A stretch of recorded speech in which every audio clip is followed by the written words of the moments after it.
Hello once again, everyone. It's Mike Tenay from TNA Wrestling, and welcome to In the Room. Here's Brady, Kathy, the Stro, Jordan, and Derek.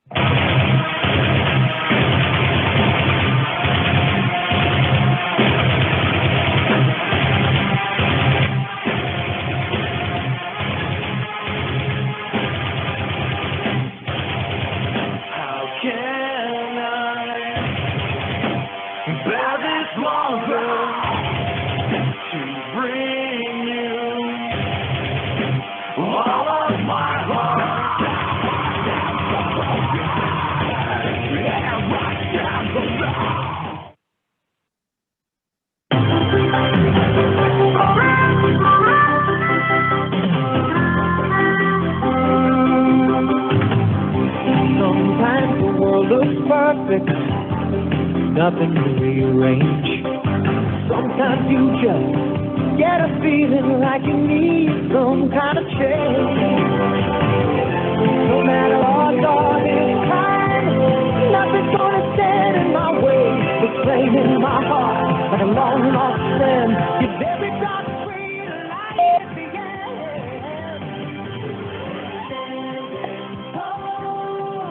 All right, sorry about that, guys. We're having a little bit of a technical issue on our end, or on somebody's end. I'm not sure who it is. But welcome back to In the Room on the VOC Nation Wrestling Network, right here live on VOCNation.com. We have Stro and Ray Bogus waiting in the wings. Something is going on where it won't let their video or their audio play. So I'm going to recommend that they try and call back in. Oh, we have Ray. So it's just Papa Stro at this point. Hi, what's going on, Ray? How you doing? Oh, you know, I'm just living the dream, laughing at some of the things I'm reading about what WWE's reaction to some of the stuff we've seen is, and I am about to enjoy the official beverage of the show because it is 8 billion degrees out here in the Arizona Valley. I'm going to enjoy a delicious Clearly Canadian along with tonight's program. That's some free advertising. You have Clearly Canadian? I haven't had that in forever. They don't. Go to your, I'm sorry, guys. I know we got a lot of people to introduce, but I got to hear this. This is big stuff. Go to your local Kroger or forget that. Or or Kroger equivalent. So let me see. Hold on. Ray, this hasn't been in the area in probably 15 years. Forever. And then I ended up seeing it when I was back. I was in Indiana for a while over the summer. Amongst other places, as you can see it. But I was in Indiana for a while, and I was actually at a grocery store, and I saw it there. And then when I got back out west, I started looking for it in other stores, and then I found it. And like I said, I mean, we don't have Kroger out here either. They're just the parent company. So let me see. Kathy Fitz, what's going on, Kathy? How you doing tonight? I'm doing good, Brady. How are you? I'm doing good. We also have Stro Maestro joining us. A couple of tech issues there. What's going on, Stro? How you doing, brother? I already had to lock up with Zoom, but I guess we got back in the swing of things. Hey, guys, doing great to be here. Zoom always goes over in the end, so. Yeah, Zoom is the booker. I already introduced Ray and Jim Molineaux, former ECW referee, all over the independents now. What's going on, Jim? How are you? Glad to be back again. Yeah, no, thanks for coming back. We're excited to have you. And I have a real surprise for you guys. As if this panel wasn't big enough, the reason that Jim is even here is because Matt Grimm was taking some time off. Well, Matt had an open night tonight, so he decided to call in and join us to gloat about AEW. What's going on, Matt? How you doing? Oh, I'm doing great. I'm having a much better week than WWE is right now. Not if you believe the reports. If you believe the reports, I gotta hear these reports. If you believe what some of the different sites are saying, apparently this is the direct quote I've seen, and I've seen it a couple of places, like to the point that I'm willing to give this some credence. that WWE, and this is the exact quote that I've seen everywhere, says that they don't view Danielson or Cole as a threat, or as a not as a threat, that they don't view them as a, let me look at the words here, they don't view either Danielson or Cole as a big loss. Oh, here we go. Here we go. I mean, look, I get like you do you to save face. I'm not going to say I'm above that. We've all done that at some point. But you have to be like good about it. If Bryan Danielson and Adam Cole aren't big losses, well then, like, who other than Roman Reigns is? Is that the only big loss? Let me go a step further. Let's pretend for a minute that those reports are true and they actually do say and think that behind the scenes. Well, then they're basically, and this isn't a perfect analogy, but they're standing on the Titanic and not thinking that hitting the iceberg was a big problem. Because even if you're going to go under the assumption that those two aren't a big loss, it still represents a dynamic shift in the way that all of the talent that is employed by them now views that company and views their alternatives in the workplace with other companies. It doesn't need, they don't, the two of them individually don't need to be seen by WWE as a big loss, because I think they represent a changing mindset among the wrestlers themselves. And so, that long term is going to cause problems for WWE. So can I piggyback on that and kind of take your furtherance of mine even a step further? It's not necessarily, I suppose if WWE was sitting there saying that, like, the number of people that might subscribe or not subscribe to Peacock is going to be negligible, or the number of people that might subscribe or not subscribe to a pay-per-view, or that might tune into Raw, or whatever the case may be. For any one individual, I can buy that the difference is negligible and that is not a big loss.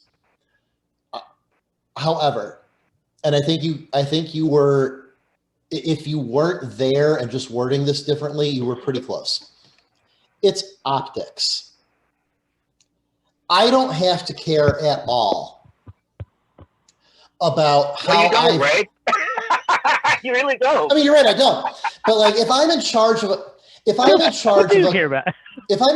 company, or I'm in charge of a peanut gallery off here to the left, to the right hand side of me, I don't have to care how their perception of me is at all. But I do have to care if people that are friends with them, people that have worked with them, I do have to care if everyone else starts to view something as bad. I have to then reflect on whether or not I have prioritized things properly.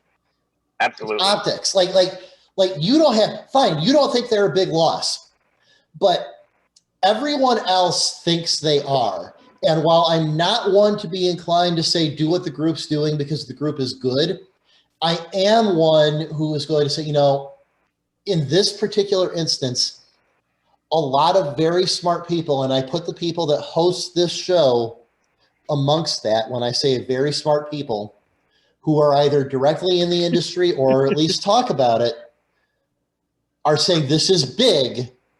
You need to stop it. Came late.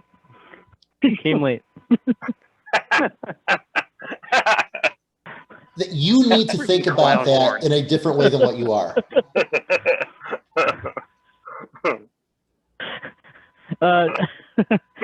Perception is reality, I think is the phrase that I hear so much on the independent. Perception is reality. If people think it's a big deal, well, I mean, I guess it's a big deal at that point, because the people that think that are the ones that matter. We're lucky enough to have two guys who were on television with major companies, Maestro as well as Jim Molineaux. What do you guys think? This switch over, Adam Cole, Bryan Danielson we knew about, Adam Cole we didn't. Is this as big as the NWO 25 years ago? What do you think? For this day and time and the current modern industry, yes, it is a big deal.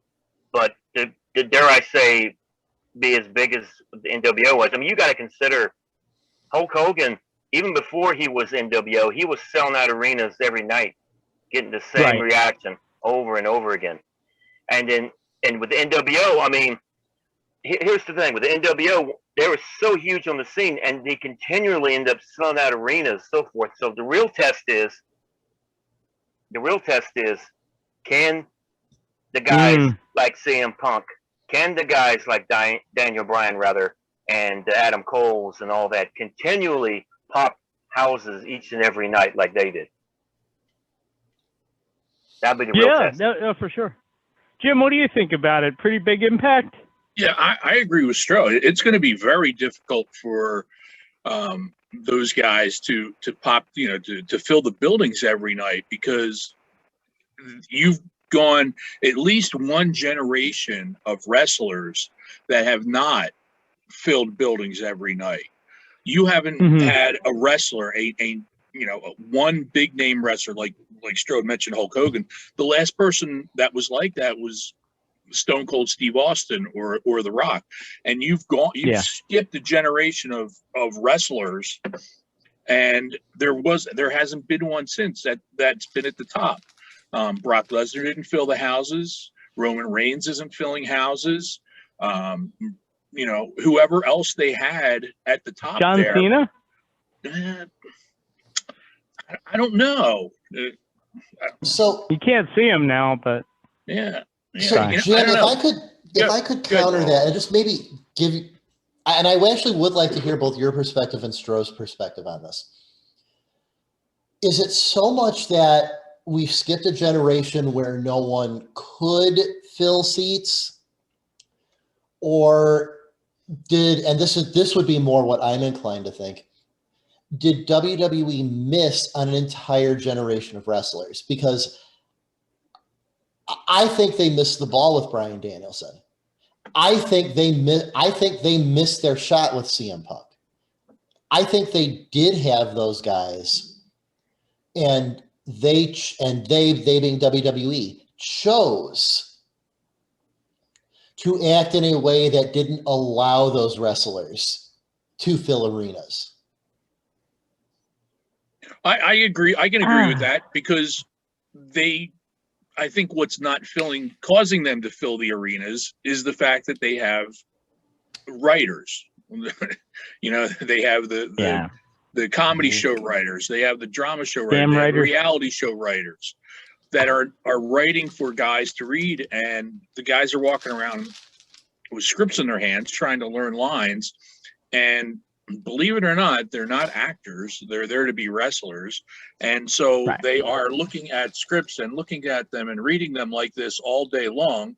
And when they get in front of the camera, they've been going like this in front of in front of everyone all day long with no emotion or anything. And I think the storylines and the lack of emotion in the wrestlers from reading scripts has turned people away. Maybe the reason is more a change in the business than anything. I agree. He said it. He said emotion's the key, man. It's been the best seller since the beginning of time, and always will sell. You got to be genuine, and you got to show emotion. Yeah, and here's the thing. I think that WWE has kind of mutated. Matt, do you think mutated is a fair enough word? I don't think WWE is today what it originally even set out to be 20 years ago. I think that they've morphed into this entertainment company that's just obsessed with generating as much content and selling as many ad dollars as possible. So as a result, they're not worried about putting together a wrestling show like they would have during the Attitude Era or even during the Ruthless Aggression Era. It's different. I would argue that the only guy on the roster really that could have fit in the Attitude Era as he currently is Roman Reigns. Maybe Edge. But I mean, they're two guys that are afforded those liberties that most people aren't. Look, this is something that doesn't get talked about a lot, but I think it plays probably about as much as 90% of the role in the problem that WWE has. Where you're absolutely right. It's not the same company that it was 20 years ago. It certainly isn't the same company that it was 25 years ago. WWE is a publicly traded company now. It has been for, 15 years at this point, maybe a little more. Publicly traded companies are not beholden to their own employees. They're not beholden to their customers. They're beholden to their stockholders. And all the stockholders care about is a return and profit.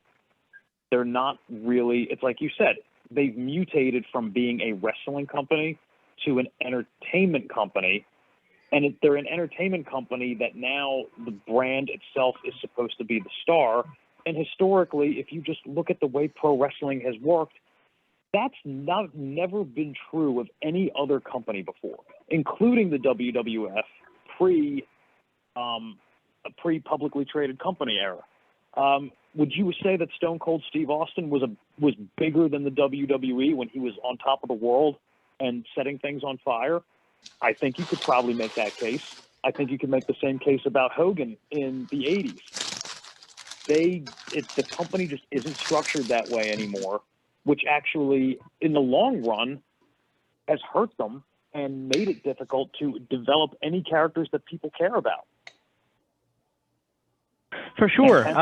We're in the situation that we're in now.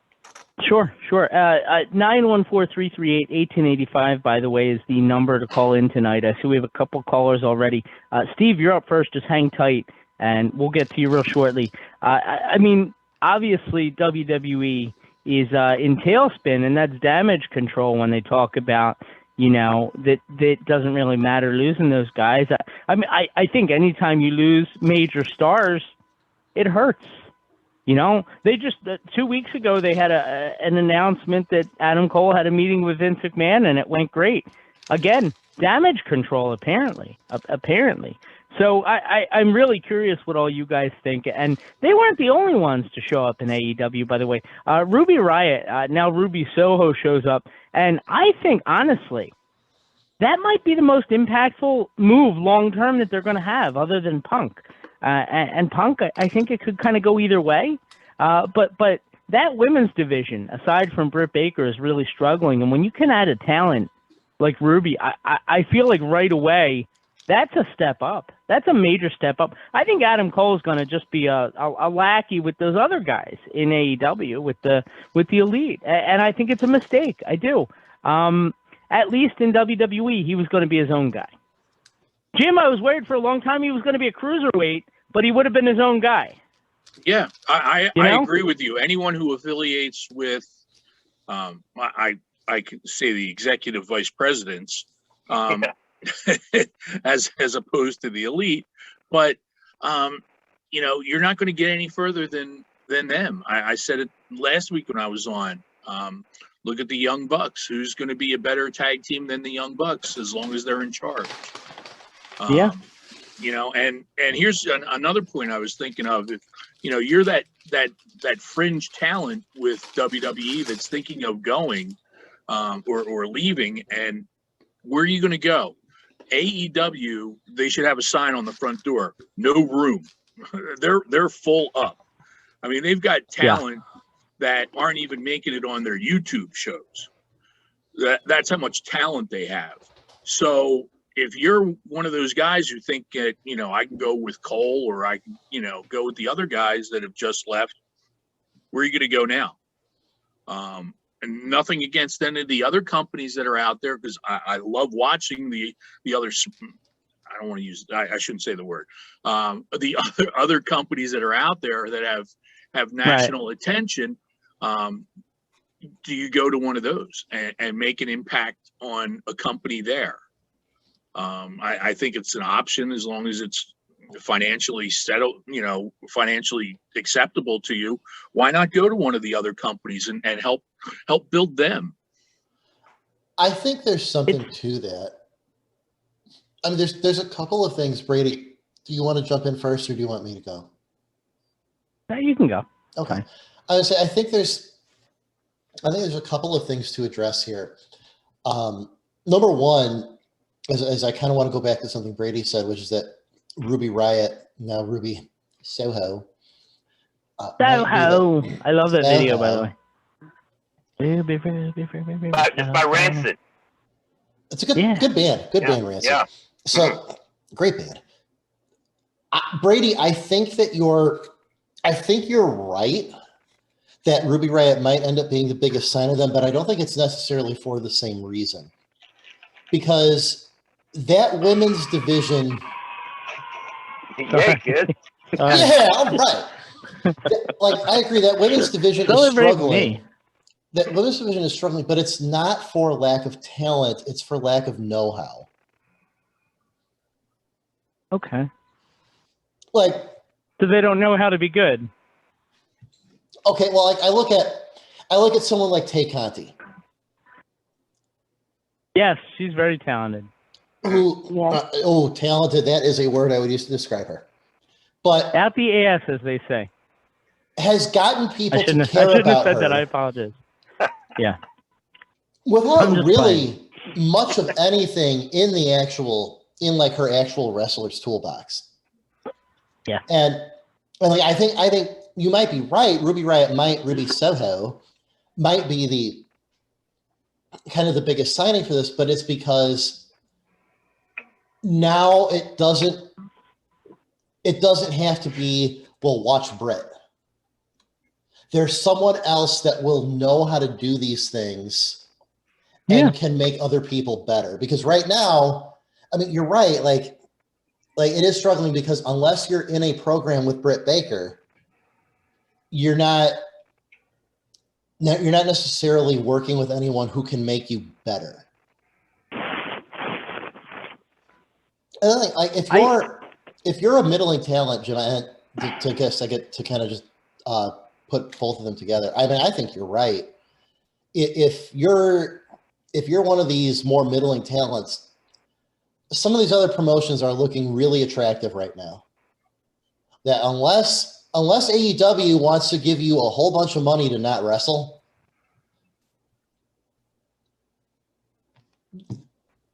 what are the odds you're going to be on TV? I mean, I think that is definitely something that they need to consider.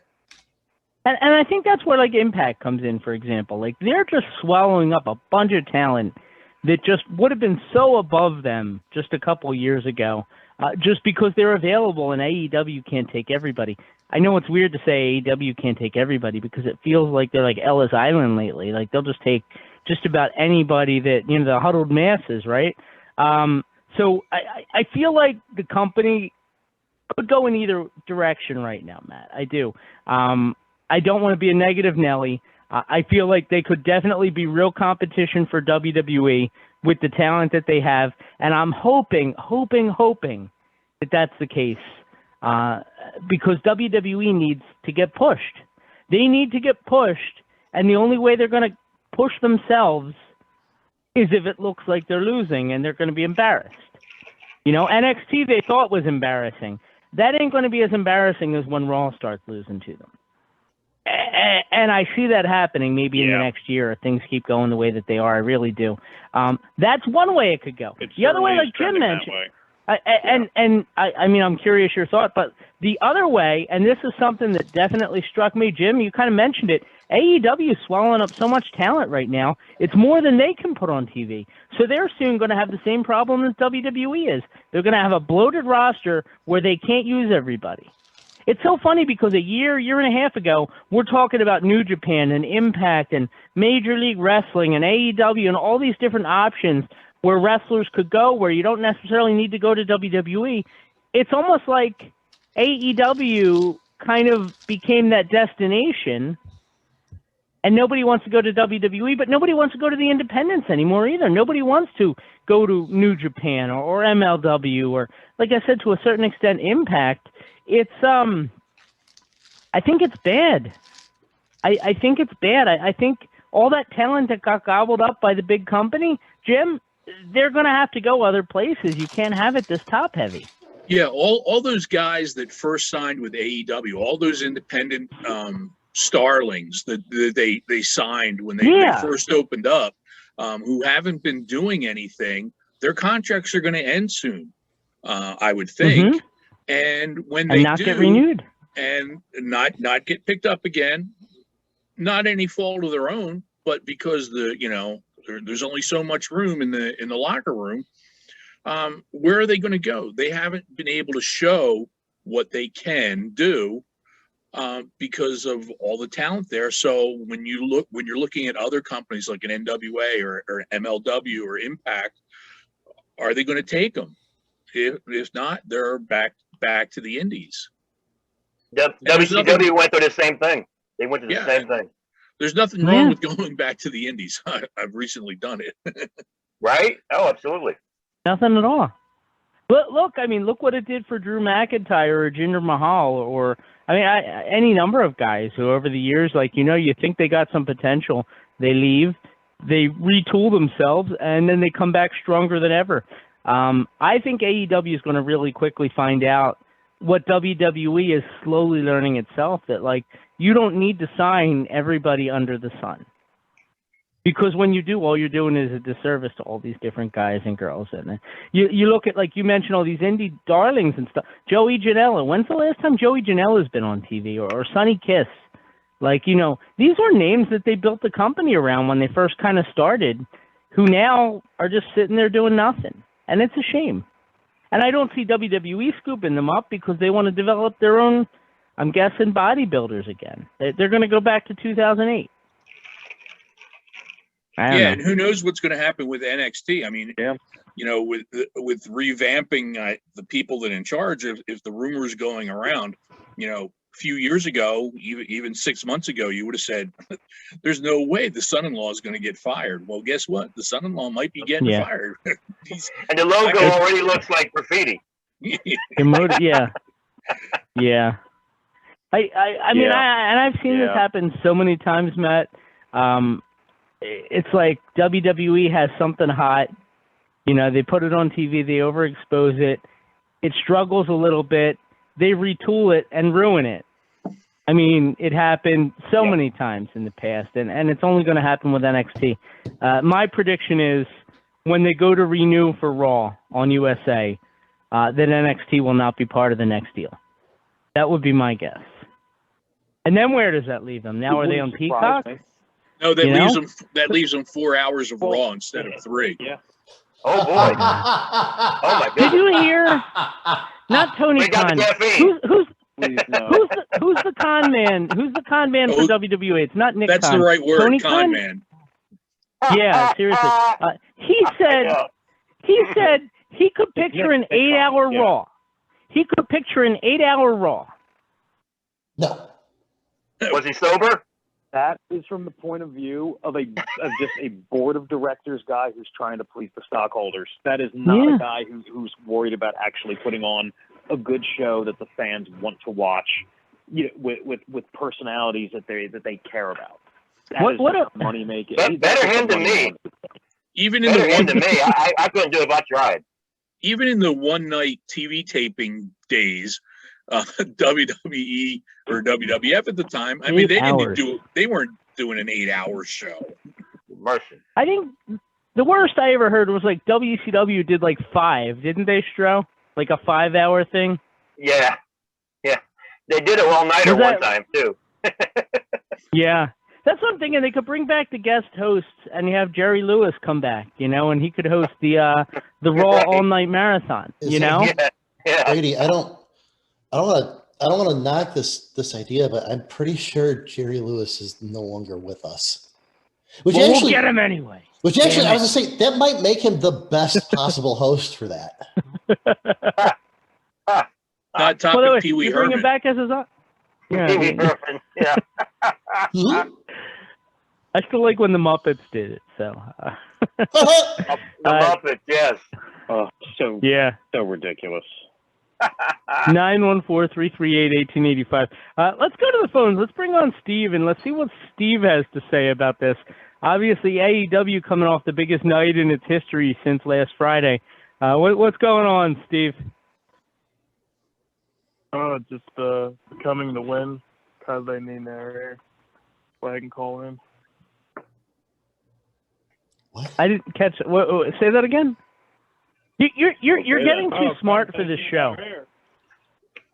Because they need no hair. The Minoru Suzuki theme. Sorry, I just. Oh. He was my favorite rival.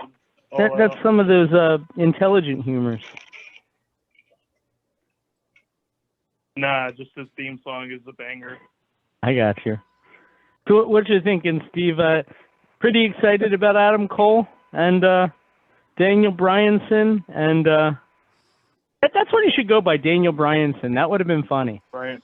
Because then they could trademark that. Danielson. Yeah. I'm glad the American Dragon is back.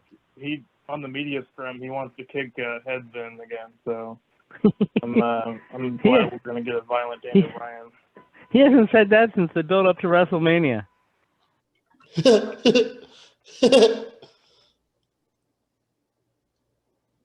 Oh man! I was watching some SWE earlier, trying to do that homework that Jim. Yeah. It was pretty old school. I was watching the last episode too. It was pretty good. It was interesting. I saw that they opened up the last show with 2 title changes right away. Boom, boom. And I was like, oh, that kind of caught my attention. You know, I enjoyed it. I enjoyed it a lot. Yeah, they're very talented people down there. Yeah, like the main event. Yeah. And it's like such a good mix of independent and like off of TV talent, you know? I don't think there's many indies like that around here.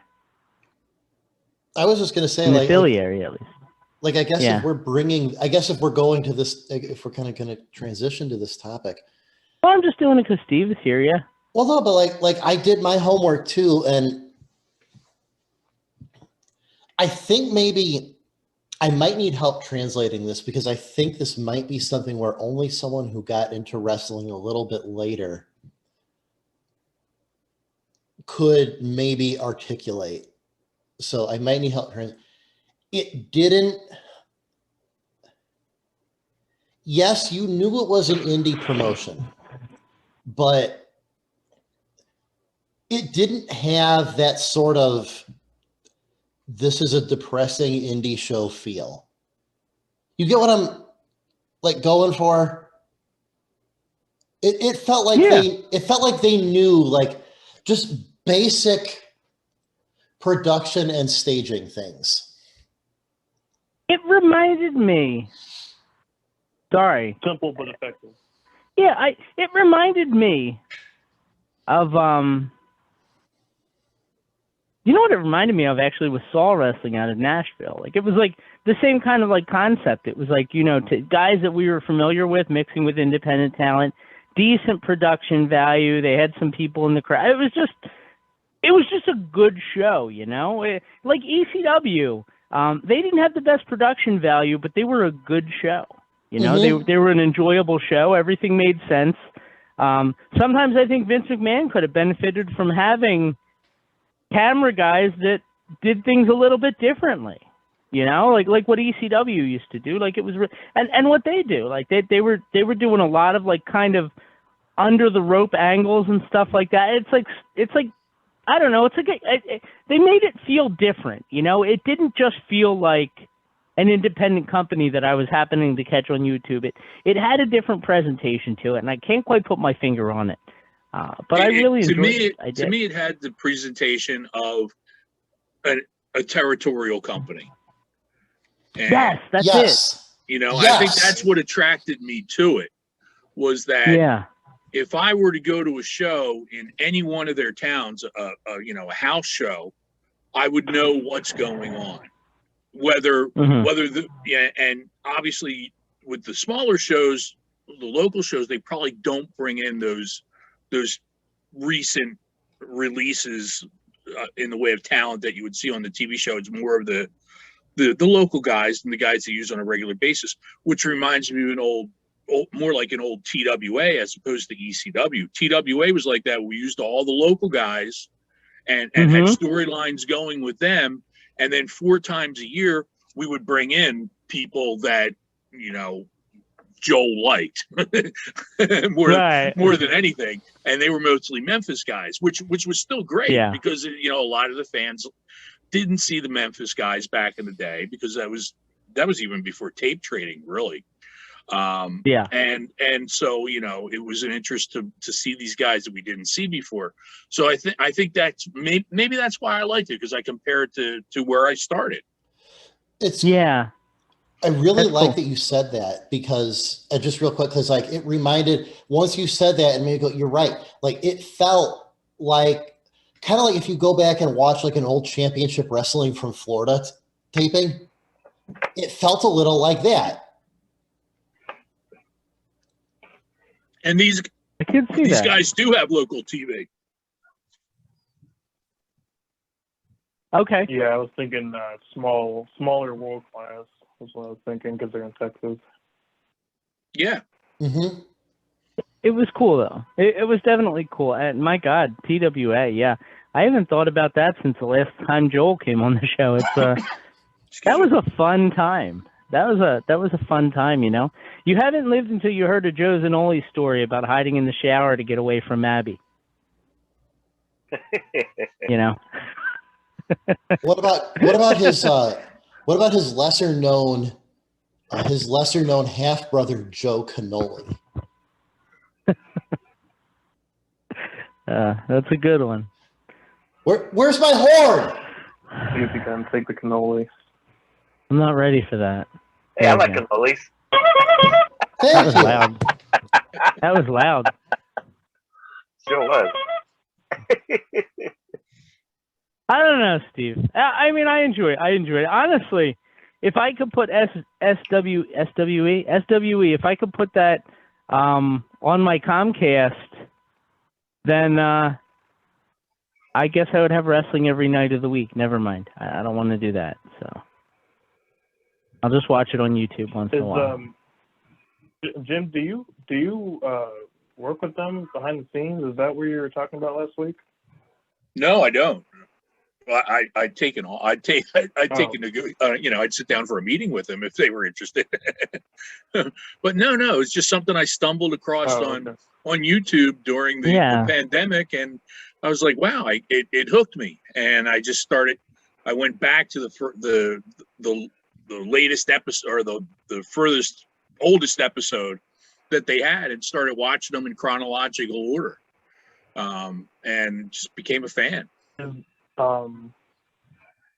Is there one SWE guy that stood out to you that could fit in with ECW? I was going to ask you in general from today, but I think specifically SWE, I think would be a better question. As far as their regulars, yeah, I would say Moonshine Mantell, Brian Mantell. I really like him. Okay. I really like him. I can see him going somewhere today and not even NXT. I mean, I could see him on the WWE roster. I could see him in anyone's roster. This guy fits in. He's old school, but he adapts to modern times with some of the things he does. They ran a great angle with him. I don't know if you watched some of the back episodes, but they ran a great angle with him with one of the other wrestlers that went on for months, and it was just so well done. And at the time, Kevin Sullivan was part of their booking committee, and I could just tell that Kevin's hand was there involved with these two guys. Nice. But yeah, no, I like Ryan Mantell. Very good guy. He's out of Kansas City.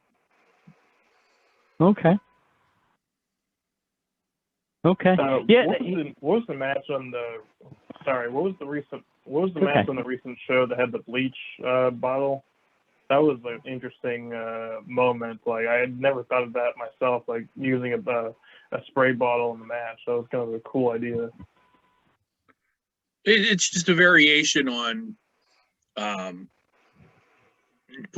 using something in somebody's eye, like, Precious having the hairspray when she was with Jimmy Garvin. Yeah. That Arrogant. Kind of thing. The model, Rick Martel. The model, yeah. Okay, can I jump and just ask Steve a question? Because I would say Steve probably watches more wrestling than anyone who actually hosts this show. And I think that's safe to say. I would say that's pretty safe to say. Steve, I just caught up on all my Jersey Shore, though. And this isn't like, I'm not going to do like I do with some of the other callers where I'm asking them questions. Chase them away. Where I'm kind of being condescending and putting them down. Like, this is actually a genuine question. Like, I'm assuming you work from home, and if that's true, do you just like have wrestling playing 24 hours a day? I actually don't watch it enough as I wish, to be honest. I know that sounds surprising, but What? there's a lot of there's New Japan and Noah I want to catch up more with, to be honest, because then that way I can start doing my own content. But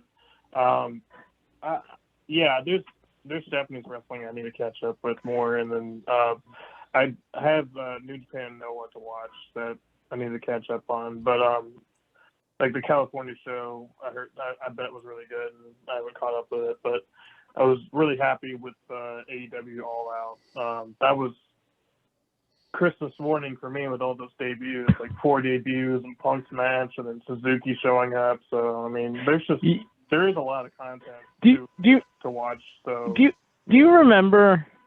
And I'm not trying to put AEW down. Believe me, I hope they succeed because, like I said, it's going to push WWE to do better. But do you remember that brief period when Impact was going to push WWE when they ran opposite them? No, they ran opposite them. They had the Outsiders. They had the Nasty Boys. They had Val Venus. They were adding all these different. The late 2000s. Well, it would be like 2010 or 11, I guess it was, when Hulk was there. Right around there. But Sean Waltman was there. They just went. There was one episode, I think it was the first night that that they were running against WWE on Monday night, and everyone made such a big deal out of it. We even had a debate on this show about, would they be able to break the 1.0 rating? And I forget if they did. I don't remember offhand. But I said that was a great show. That was a great effort, Steve. And by the way, WWE countered it with Sean and Brett reuniting, which was like a masterful idea to do that. But I remember saying that the only way Impact is going to be successful is if they debut 8 to 9 wrestlers every week on their show, because that was the only reason to tune in. And I worry about AEW. How much momentum can they get when they're not surprises jumping in? Because at some point they're going to run out of WWE rejects to add. Not rejects. That's not fair. Actually, some of them are very good friends. Releases. They're going to run out of WWE departures to add. Releases. So, I don't mean rejects. So if I can, Brady, and I don't want to speak for guys like Stro and Jim that obviously are more intimately knowledgeable about being actually in the business than me. But I think that what I'm going to say is probably pretty close. It's not the difference between the two.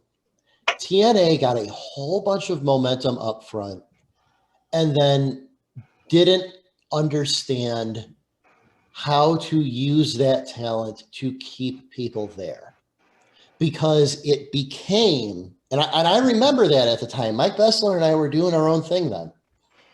I remember that guy. I do too.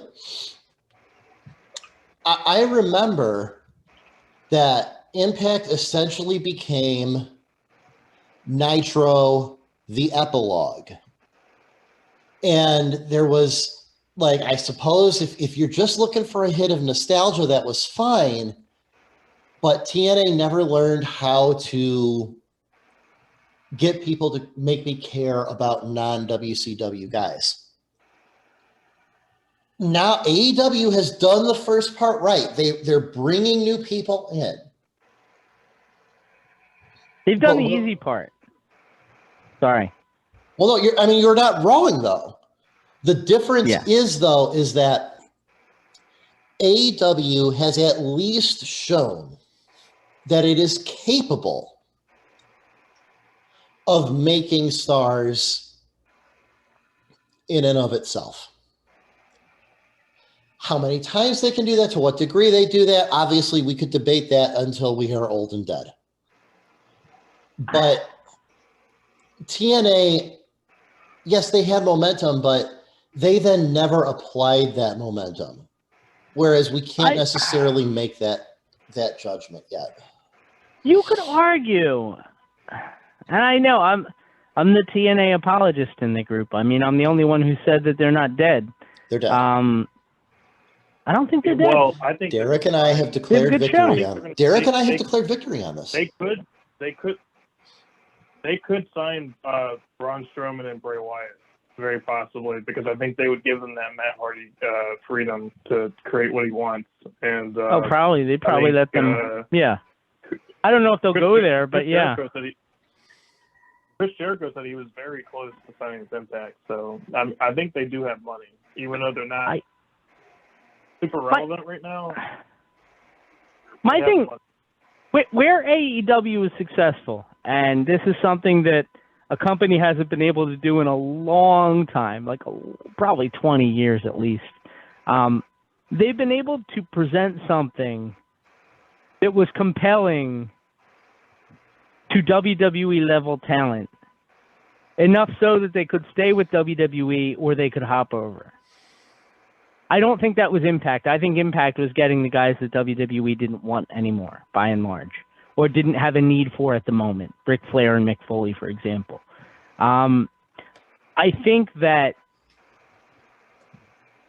where AEW is successful, that they've been able to create an environment where people want to go there versus like having to go there. And that's the difference. But I think that's about where the success to this point stops. You know, just because they've created an environment that's attractive for guys to come doesn't mean that it's going to be an environment that's attractive for them to want to stay there.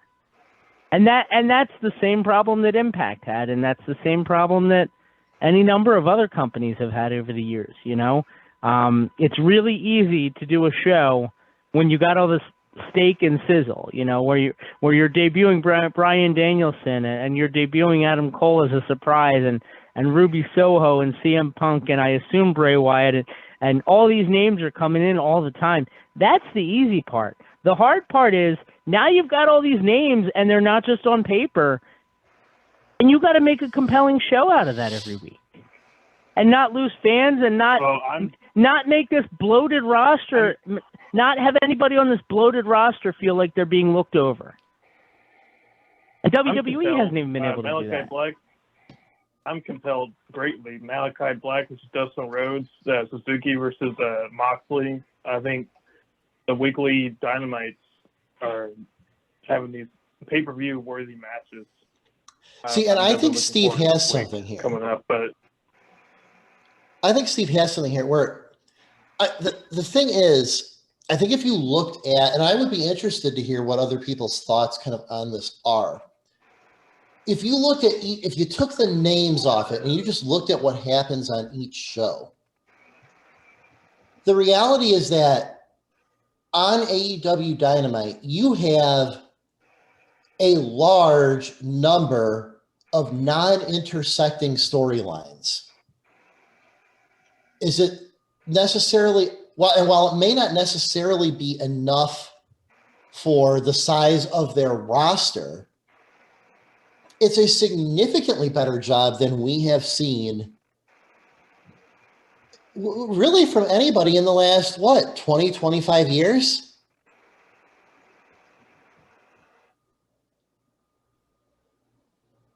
I don't know. I don't think it's that special. That's just me.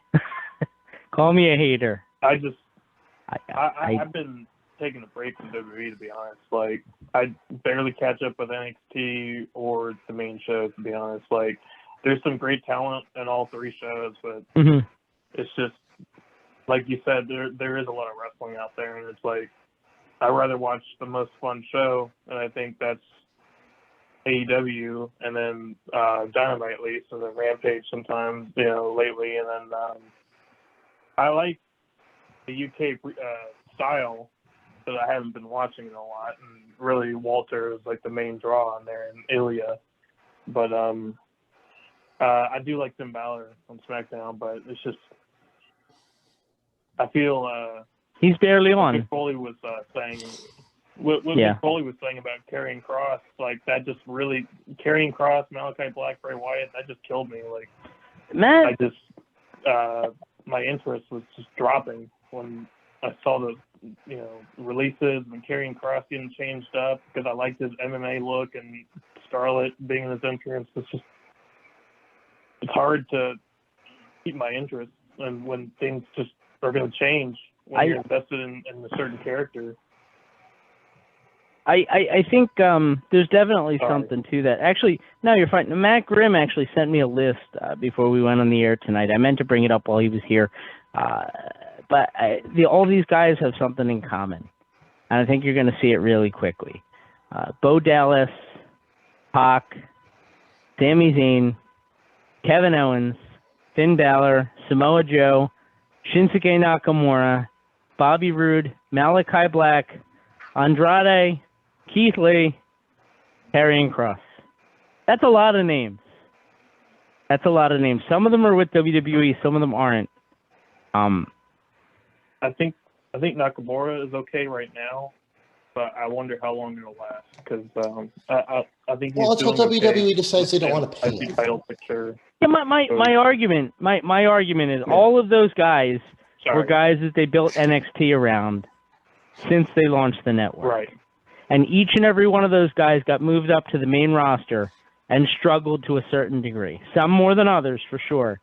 But each and every one of those guys has had issues. And I think until you've got the same kind of collective mindset, collective is the wrong word, until you've got the same mindset governing developmental and main roster, I think you're going to have a problem because there's a disconnect there. They're training guys or letting guys do what they've always done, and then the expectation is they're going to be different when they come up, and they're not because this is what they've been doing for NXT. This is what, as far as they know, is that they're expected to do. And then they come up, and the big guy in charge isn't impressed. It's a shame, but it's the truth. It's the truth. I don't know how true it is, but I don't know how true it is. Not what you're saying, but the Adam Cole rumor was that he was going to be a manager on SmackDown. That's what I heard. I heard that. Ringside reported. And I'll tell you what, if I'm Triple H, I know he only signed a 3-year deal. If I'm Triple H, I'm on the phone with him constantly for the next 3 years. And in 3 years, if Hunter is somehow booking the main roster, which I'm really hoping is going to be the case at some point, I come back and I make Adam Cole my Shawn Michaels. I would make him my guy because I think he's that good. Yeah, it wouldn't surprise me if they sign people back or they get someone like an MJF or they get I mean, eventually. At some point. Eventually, you're going to get the guys that start jumping back and forth based on the best offer, especially if AEW pulls himself about to where WWE is, where you're making the same kind of money, which it seems like they're about there. Yeah, like I think you'll eventually get a bunch of like Jeff Jarrett's or Dustin Rhodes who like during the Attitude Era, who are willing to just jump back and forth based on whoever has the best offer. I think it's going to happen. I do. Unless WWE implodes before then. I think it just depends if they want outside money, like Twitch, or if they want to work New Japan, because that's kind of what Adam Cole and Dan Bryan, I think, were really relying on. It's just getting the work outside and also Adam Cole getting that Twitch. And then it's really interesting how Brody Lee has influenced these recent signings with Punk and Bryan. It's like a cosmic reaction, I guess. Does just passing and the way they. I can't think of her name. It's so bad. Rosita. She's on SmackDown now. You know what I mean? The real short girl. She dated Austin Aries. Andrade's manager. Selena Vega. Does she? I'm not a Twitch guy. Does she still have her channel? She has it still as Thea Trinidad, but Malachi Black is using it. Okay, so she essentially abandoned her channel to go back. Yeah, it's just. I was wondering about that because I was wondering if WWE was kind of bending on that. I'm actually in his Discord, in the Thea Trinidad Discord, and his Black Mass brand Discord. Yeah. Okay. Okay. Well, I'll tell you what, a lot to chew over there. So 914-338-1885. Let's take a commercial break. And on the other side, we're going to kind of regroup, maybe change direction, look at some other stuff as well. But we will be right back. This is In the Room on the VOC Nation Wrestling Network. And as soon as I find the commercial, we will be good to go.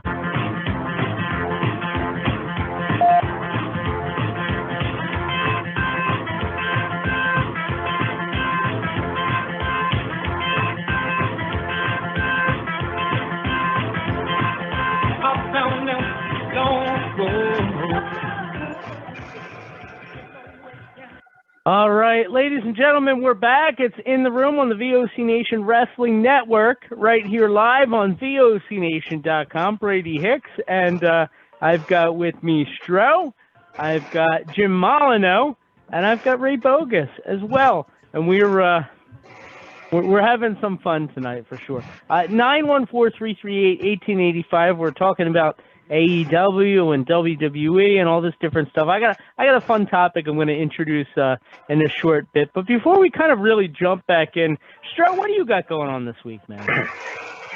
Oh, goodness. Well, Thursday night, WCW Retro right here on VOCNation.com, 9 p.m. Eastern Standard Time. We're going to be discussing some of our favorite promos for the year, some favorite wrestling promos. So you got a favorite wrestling promo you'd like to share, call in. And Friday night, the Stroh's Zone returns at midnight Eastern Standard Time, and it'll be a double feature. First feature will be Terror in the Midnight Sun, and the second feature will be A Night of Magic. So please tune in to the double feature. All right. Stro, because Thursday is the only night that I don't automatically have something going on, and I'm in the middle of a move. So whether or not I can get on, can I send you one? Sure. Because I have one in mind that I really would almost like every other wrestler to sit down and watch. Okay, can I? All right. Just say it. I'm going to say mine. Okay, so there's this old Crusher promo. Oh, cool. He's cutting a promo on Bruno Sammartino. Boomer Sammartino. That'd be a cool guy. And Boomer Sammartino, which is Boomer Sammartino is just a guy who still waves a Trump flag all over. That's Boomer Sammartino. And he complains constantly. About everything. No, and he's cutting a promo on Bruno Sammartino, and he's got this donkey pinata. And he starts talking about how he's here with his buddy Bruno because he saw it in the shop, and the face looks like Bruno and the ears look like Bruno. It's just fabulous. It's just really fabulous, and it's so natural. Oh, I'd love to check it out. So once we go off air, I'll get a way to contact you. Okay, great. Awesome. Yeah. That's cool. I was going to say from my end, I've got two that I absolutely loved, and both of which I'm sure anybody who's watched kind of mainstream wrestling. The first was Ric Flair when he won the Royal Rumble, the tear in his eye promo. My God, yeah. Magical. Oh, that was awesome. If you didn't like him before that match, that promo I think won you over in almost all cases. The other one, and he was so good at Jim, I'm sure you were there firsthand, Mick Foley, especially like the one where he was like talking about all the sacrifices he made, and he kept trying to like put the pen behind his ear, and it kept falling, and it was like, look, because I'm hardcore. It was just great. He was so good. He was such a good promo back in the day. It amazed me that Vince McMahon didn't want him sooner just for that. Yeah, there was the one night at the arena where I forget who he was going to wrestle, but he refused to wrestle in front of the Philadelphia crowd because they wanted a hardcore match, and he wasn't being hardcore. And so he said, I'm going to go home or I'm going to go back to my hotel room, and I'm going to put on TBS and watch a movie that for movies that men like to watch. he left the ring. and awesome. I had to call him back into the ring. Yeah. That's great. And he was like doing like the headlocks and the drop toe holds and stuff just to make people mad. Right. If I remember that correctly. Yeah. Yep, absolutely. That was great. That was great. Jim, did you have anything coming up you wanted to plug? Not for the next couple of weeks. ECWA, of course, you'll be there. 18th, yep. Yeah, that's the next thing I have coming up.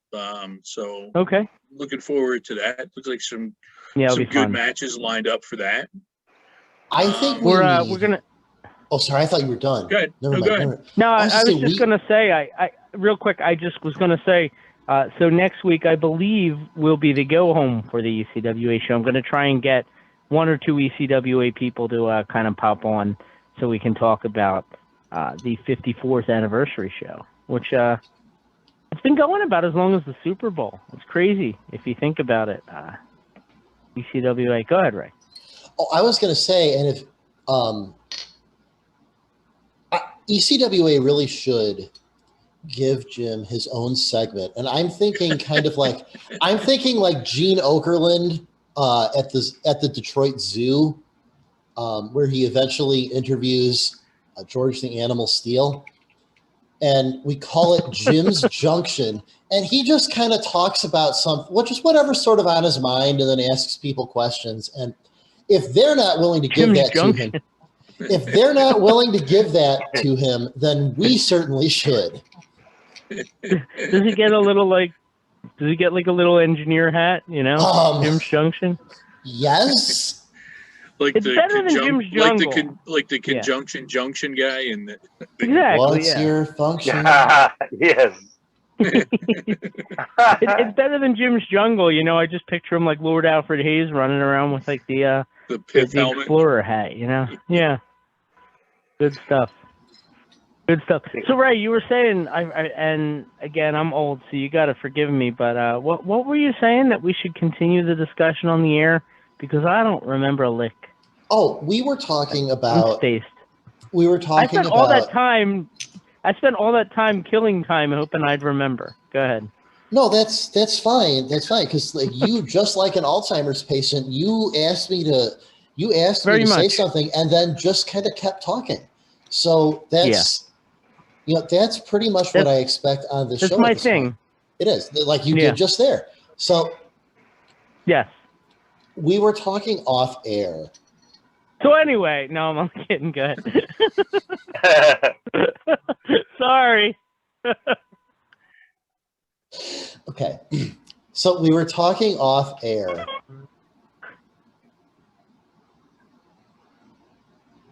He's giving me the teacher look. We were talking off air. I had to give that look a lot the last couple of days. I don't want to give that look anymore. We were talking off air about CM Punk's match with Darby Allin, and the discussion was initially it was you and Jim talking about how you guys thought, and I would kind of maybe want to start this segment with your thoughts. That you guys thought that CM Punk should have wrestled a heel first. That someone should have slid in and said, whoa, you can't just go straight to the top. Yes, I brought that up. I'm said it while we were talking. I'm not a huge fan of a face versus face. I want to see the sheriff going after the outlaw. I don't want to see the sheriff fighting the U.S. Marshal in town. I'm old school that way, and I just felt, it's a good way to bring him in, and not necessarily starting with the very bottom heel that there is. Start their mid-card heels, whoever you think it might be, and go from there with build up, and even they're so full of factions. Why didn't a faction come down and jump on them? And he could go through each one of them, building to their top guy in their faction. Something like that, I think could have happened, and bring Darby Allin in as as a partner or a friend. I hate to say to create more factions, because there's too many there, as there is. There should only be like 3 or 4. There's probably like 6 or 8. Just a way to find things for people to do. Yeah, just so you can have every show could be a 6-man match. Ooh. Every match can be a 6-man match. They've got so many people there. So if I can just play devil's advocate for a second, because the truth be told, I normally am right there with you, saying, no, I need you to give me a definitive light and a definitive dark. I think, again, just kind of trying to play contrarian here, because I do see this. I've been called contrarian. You have in fact been contrarian on this very show, like this episode today. Yeah. You were today years literally old. Last 5 minutes ago. Yeah, like you were today years old the last time you were contrarian. So if I can be that for a second. Oh, shut That was supposed to be the horn. I'm sorry. I was supposed to be the horn. God, you're just the way that you are, and it's insufferable.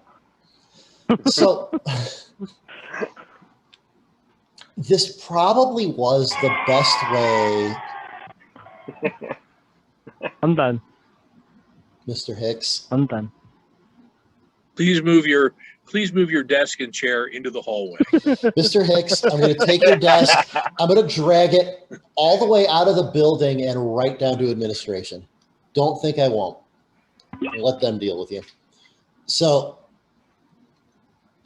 here's the thing.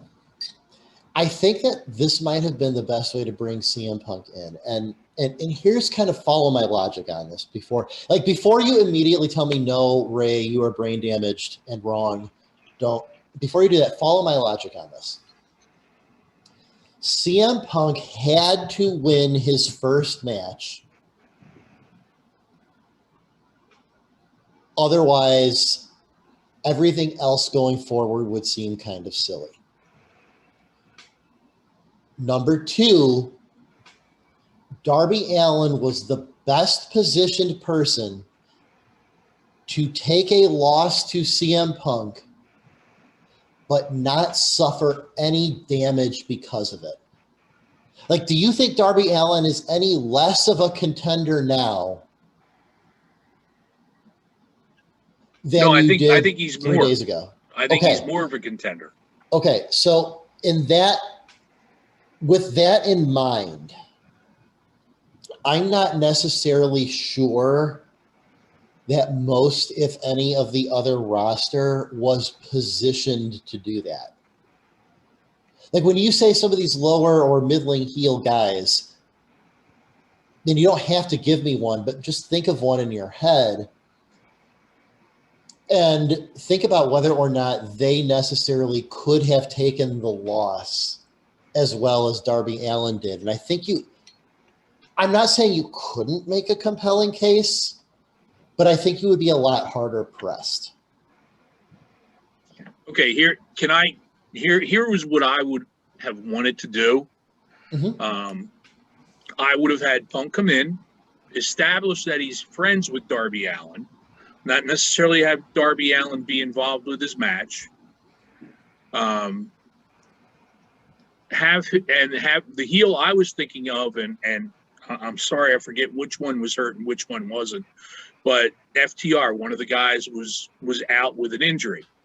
I would have had the one who was healthy say, hey, who do you think you are coming in here? We just came in here and we went to the top because we're superstars, and set up a challenge. I think they would have had a really nice singles match, and it would have been a way to, one, bring in the returning FTR member have him interfere at the end, maybe not even during the match, but after the match, come in and jump on Punk. And there you have Darby Allin come in and side with Punk. And there's your next Wednesday night match or your Friday night match between the returning FTR and with Darby Allin and CM Punk as a tag team. Okay.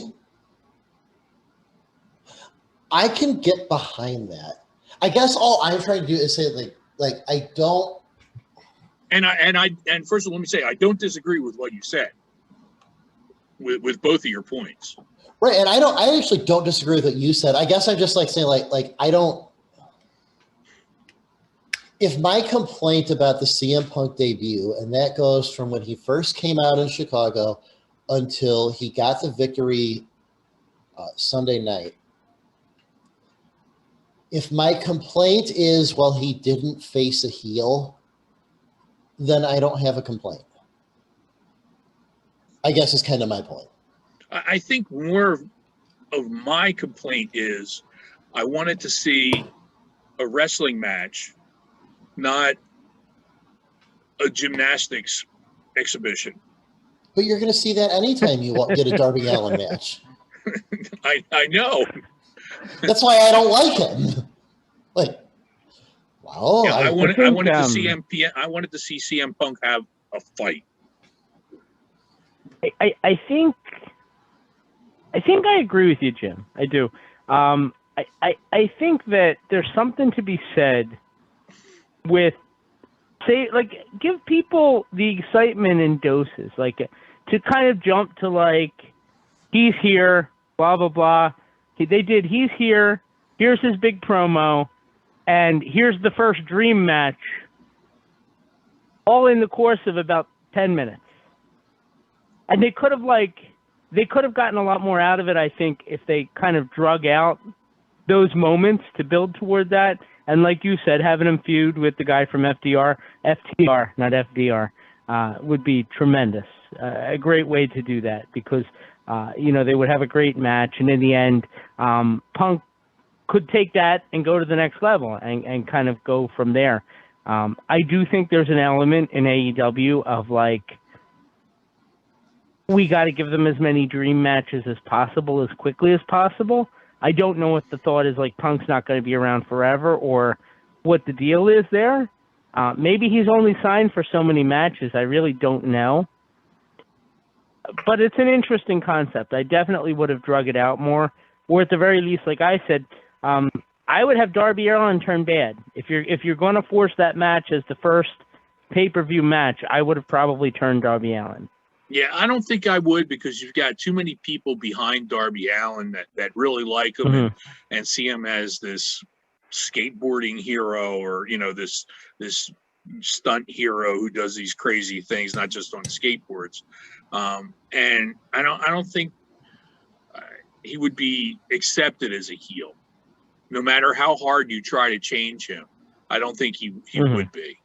I can buy that. Okay, even against CM Punk, he's their John Cena, not to the status of John Cena, but the concept of John Cena. There's no way you can turn John Cena heel, and because he's the top selling merchandise guy with the company.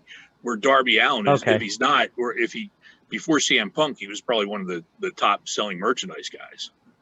Yeah, I looked at it like Darby Allin is Jeff Hardy before he got the world title. That's the kind of momentum that he has. That's how I see it.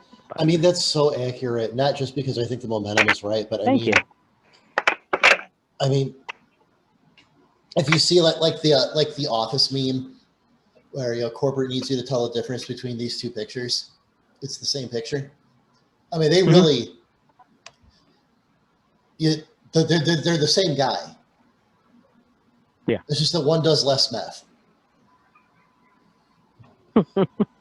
By the way, I did put myself in detention if you look at the screen, Ray. Ooh, who's the cutie on the inside right? It's me, actually. Oh, no, I'm in the center. In the pink shirt. Jeez. Who knows, Brady? Brady, you're looking masculine yourself, but like that's not. Thank you. Necessarily Thank what you. I would be interested in. 914-338-1885. So there's certainly a lot of still discussion, I think, to go there, and it's probably something we're going to be talking about for a long time to come. AEW's pay-per-view is this Sunday. AEW this. Oh no, what am I thinking? No, it was last weekend. My bad. I'm a week behind here. Yeah. So there's a lot. There's certainly a lot of discussion that's going to come. God, Ray, I think I do have Alzheimer's. My God, I'm losing it. I didn't see the pay-per-view yet. So it's Sundowner syndrome for Brady. Yeah. Anyway, did you guys hear about this Undertaker thing with the Netflix? And it's amazing. It really is amazing. This was like right away. I was gonna do it for like the thing at the end of the night, the quick hits, but I was like, this is too good for this. I gotta. So the Undertaker has signed on with Netflix. He and the New Day are going to be part of. You know how they have those interactive kind of features on Netflix where you get to choose your own adventure. You get to. So it's called Escape the Undertaker. In this interactive film featuring WWE superstars, The Undertaker has set a trap for the decorated tag team The New Day at his mansion. What they don't know, The Undertaker's mansion is an extreme haunted house, packed to the brim with supernatural challenges. It's up to the viewers to decide the fate of three poor souls trying to survive the wrath of The Undertaker. Now, I have a question. Is the sort of endgame villain in this that one of the New Day members has to get a clean pin on Michelle McCool? Something that I'm pretty sure nobody else has ever managed to pull off. I don't know. I just think it's a cool concept. I was just glossing over that. I think it's a cool concept, and I think especially if they're targeting kids, I think it's a neat idea. It's something. Well, that's good because I hope they are targeting kids, because all I could think of was like a naked Midian chasing you through a haunted house.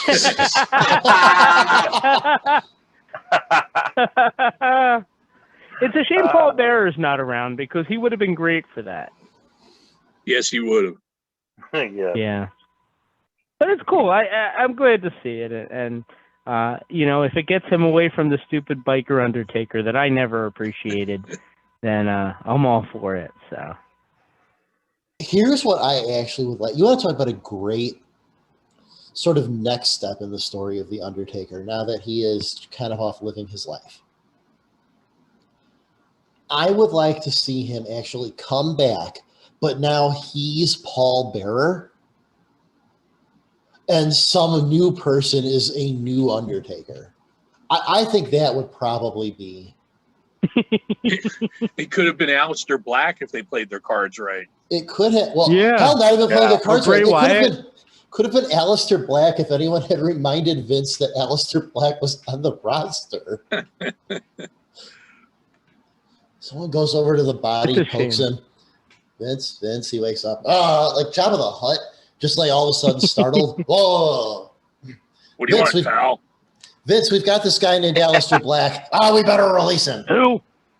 Never heard of him. Let me know if he can find that Meltzer for me. He goes back to sleep. I don't think they're going to Vince to say who's around and who could be released. We're going to end up doing a segment on this show one day where we talk about Vince wandering down to the WWE kennel and just getting lost. Because that's got to be what's happening at this point. He's lost in the warehouse. I'm picturing like, you remember the movie Parasite? Did you ever see Parasite? No. So, and I won't give it away, but it's about like this rich family, and there's all these like people that kind of like mooch off them that they don't even know it, that live like in their basement, and like they basically like come up and steal food during the, when they're at work or whatever. So basically there's a bunch of parasites that live off of them. Wait a second, I read about this. Yes. Okay. So I think it would be great if Vince went down to the kennel and he found like JTG in the corner somewhere, you know, or I don't know. I guess he's not there anymore. I don't know who would be the. Well, what did he still? Jim, we did this gag for years where WWE would keep their unused talent in a kennel, and William Regal was in charge of them. And then randomly they would first of all, if they ventured out of the kennel, then Vince would find them and get rid of them right away. So like JTG was there for years, like collecting a paycheck and doing nothing. And I'm sure that there's other guys who are there now. I'm just having a hard time thinking of who it could be. But yeah, if Vince went down there and he would freak, it would be like Parasite. You could have done that back in the day with WCW too. They didn't know who they had. No. Yeah. You know, literally. You could have Mikey Whipwreck. You could have I forgot they had Mikey. Leapin' Lanny. My God, when's the last time we got a Mikey Whipwreck reference on this show? It's got to have been years. Probably since he was on. God. Big Mikey Whipwreck fan, by the way. I love Mikey. I do too. He's a great guy. Hello, Mikey. Yeah. Hope you're doing good. Yeah, we should get him on. I'm going to reach out to him at some point, maybe this week. Wasn't there a story with someone with WWE where they wanted to hire him and then they found out that they actually had him under contract already? Yeah, I feel like I remember that. hearing that story, and I can't remember who it was. We should hire that guy. All right. Yeah. He's already here. Even we'll better. Fire him. Yeah. Fire him and bring him back. Oh, man. Yeah. Good stuff. What do you guys think about doing some quick hits and we'll get out of here? All right. Let's do them. Let's do them. All right. Let's see here. So, all right. There's nothing out there. All right. Good night, everybody. That's the quick hit. That's the quickest hit. I go to this app. I go to this app for them. Tremendous. I go to this app and this week it happens to be that everything that's like the top 20 things on there are things that we've talked about tonight. Charlotte Flair has completed 1,000 days as a champion. Forget like 1,000 consecutive, 1,000 days total as a champion. I hope There's a lot of talk that she's going to be the one to break Ric Flair's record. I hope that in celebration of this, she gets a 1,000 days chip like they give to Alcoholics Anonymous attendees. She needs it. Do you guys think there's any chance that she would ever go to AEW with her future husband? No. No, really? I think so. Really? I think if she feels that she's being mistreated, right, that she would go, because I think, as we talked earlier about their roster being so full, they would take her in a minute. Yeah. And we don't I think do we so necessarily know if Rick's there? I don't, he hasn't shown up yet. He showed up at the NWA. Yeah. I mean, I heard he was going there, but again, I don't know. I'm probably the wrong person to ask because I didn't believe that Daniel Bryan was really going there until he showed up. I just kind of assumed that it was all just stuff that people were putting out there. So I don't know. But in any event, I could see her at some point getting frustrated and leaving. So if it's at the end of a contract or something. I kind of wanted, since it's quick hits, I had kind of wanted to just give my one-liner and leave it at that. Yeah. But I guess, but since we ended up going down this road, I suppose I could see her going there if her dad goes there first. But otherwise, just because, and I don't know anything about her, so I'm purely playing the odds here. I would say that she is more likely to just go home. Okay. I can see Okay. that. How about? Yeah, I think she'll go somewhere because I think that she's on top of the world right now. I don't know. That's just what I think. But how about this one? You know, we're talking about Ric Flair. So Ric Flair, he's talking about the AEW and possibly having a match, and he starts right away talking about the Four Horsemen, which I totally forgot that Arn and Tully are already there. Somebody get J.J. Dillon on the phone. JJ's been there too. Yeah. Who would be left? Barry Windham. I would imagine they could get Barry Windham for an appearance. Why not? Well, if Bray Wyatt's coming in, you know, his uncle Barry could come in too. Yeah. There we go. Yeah. But here's what I found interesting, and this just goes to the respect. I think not everyone recognizes this, but asked outright, Flair asked if he would have a match in AEW. His answer was, absolutely. But he'd have to ask for Vince's blessing first. So here's the ultimate hit for this. What that answer means is that Rick never actually saw any of those 3 atrocious matches he had against Hulk Hogan in Australia. And so or the Impact stuff. Someone needs to show him those. And then that way he can just say, oh, right, no.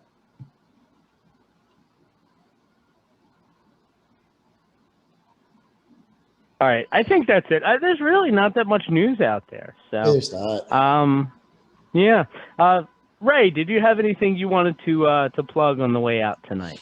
Definitely listen to Stroh's show, because I will either, and this would be the less exciting of the 2 options, I will either be calling in to talk about the promo or probably far more interestingly, Stroh will have a Crusher promo in addition to all of the other great promos I am sure that both he and his callers will come up with.